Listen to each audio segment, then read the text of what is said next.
The reluctant dragon yawned gusts of flame as he peeped out of his cave. He looked down towards the frozen lake and saw a big party of villagers. Some were skating, some were building a giant snowman, and others were laughing and playing in the snow. "What fun!" cried the dragon. "I will join in." The children were a bit afraid of the reluctant dragon. "He was an old friend. Look at our snowman." They cried. The dragon came nearer. Splendid. He boomed, admiring the towering snow figure. But sizzle. The dragon's fiery breath accidentally melted the snowman into a puddle. "Oh," wailed the children. "Go away, dragon." The dragon solemnly trailed towards the frozen lake to watch the clever skaters glide across the ice. Their movements were smooth and elegant, and he couldn't help but cheer, "Hooray! Bravo!" He roared. And what do you think happened next? Yes! His fiery breath melted the ice, causing cracks to form and sending the skaters tumbling into the freezing water. Double quotes, "Go away, dragon," they shouted.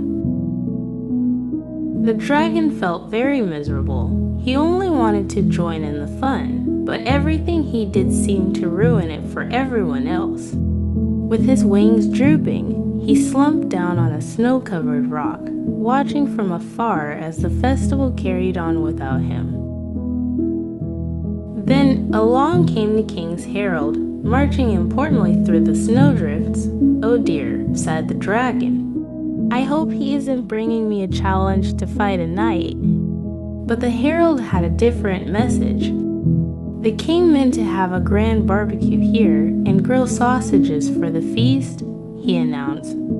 "But I am sorry to say the royal woodcutter is in bed with a terrible cold, and we cannot build a fire without logs."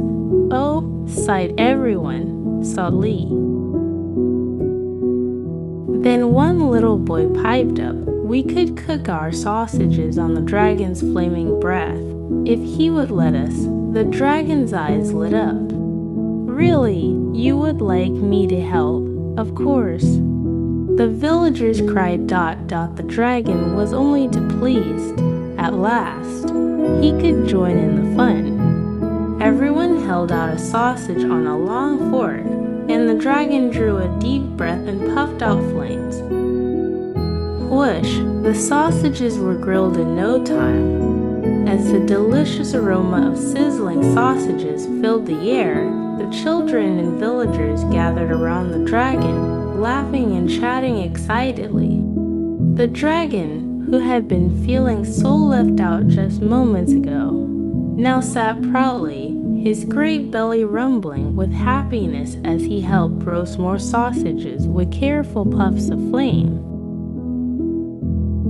The king himself soon arrived, dressed in his finest royal winter cloak, followed by his queen and a parade of knights. At first, he frowned, expecting to see chaos, but instead, he found a merry feast, with his people happily enjoying the warmth and delicious food. "What is this?" the king asked, raising an eyebrow. "Sire," the herald said, bowing, "since we could not build a fire, the dragon kindly lent us his flames to cook the royal sausages." Double quotes. The queen clapped her hands in delight. "How marvelous," she declared. "Dragon, you must be our royal barbecue master from now on." The dragon's eyes grew wide. "Royal barbecue master," he repeated. "Stand. The king nodded thoughtfully. "It is only fair. You have a unique talent, and rather than banishing you for causing trouble, I see that you only wish to help. Would you accept this honor, good dragon?" The dragon's tail thumped on the snowy ground with excitement. "Oh yes, your majesty, I would love to be of service." And so, The festival turned into the grandest winter feast the kingdom had ever seen. People brought bread, marshmallows, and even chestnuts to roast, and the dragon carefully controlled his fire to toast everything just right. The children, who had once shouted at him to go away, now cheered as he helped them make the best, crispiest treats they had ever tasted. But the dragon hadn't forgotten about the fun activities either. With careful, gentle breaths, he melted only a small patch of snow to create a warm, cozy circle where the villagers could sit without shivering.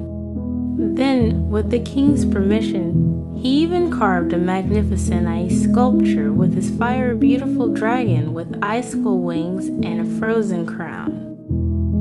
The queen was so impressed that she decreed the dragon's sculpture would remain in the town square as a reminder that everyone, no matter how different, could contribute something special.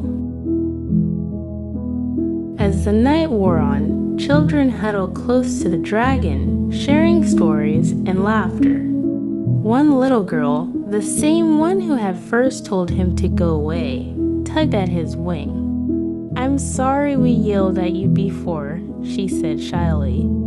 "You just wanted to have fun like us, and now you've made this the best festival ever." The dragon's heart swelled with warmth more than his fire could ever produce. "Thank you," he rumbled gently. "I only ever wanted to be a part of the joy."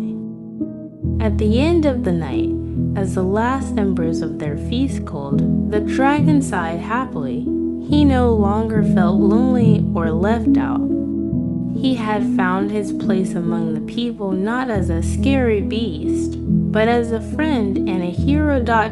And from that day on, every winter, the kingdom held a grand frost festival with skating, snowman building, and a royal feast. And at the heart of it all was the dragon, blowing careful flames to cook the most delicious food and warm the happiest of hearts. And so, the reluctant dragon was reluctant no more. Simple happiness can be felt by dragons, as simple as that. Dragons feel useful to their friends and heroes, and will continue to try their best not to be disappointed in them. We will try to ensure that the children's laughter and smiles never fade. Winter becomes so warm with the joy of their jokes and laughter.